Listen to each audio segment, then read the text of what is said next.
Podcasting is an outrageous force multiplier for the business. But before you get into podcasting, it kind of makes sense to understand how that might work. So first things first, using podcast as or podcasts or YouTube or whatever as a hook.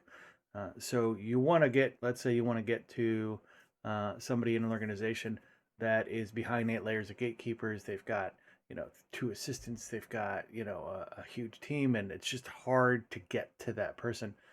So first things first, if you ask them to be on a podcast, more often than not, that message gets bubbled right up to the top, and so you can get in front of somebody when they're considering whether or not they want to be on a podcast.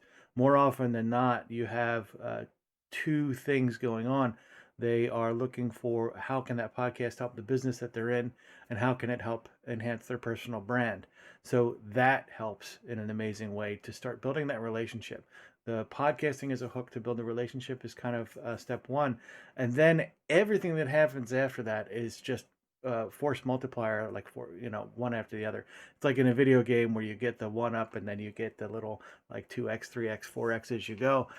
You record a podcast, and that turns into great content that you can use to promote your brand.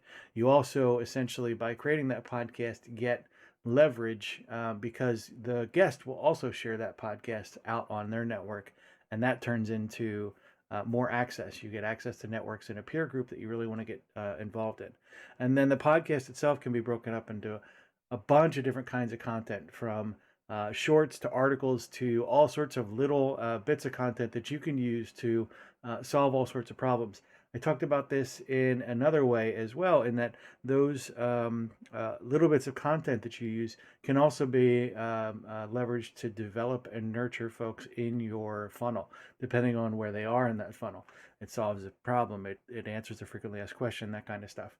So this content creation stuff is not just about content creation. It's about building relationships, about enhancing those relationships, and taking them to a higher level for the business, where you can essentially solve more than one problem with one set of activities.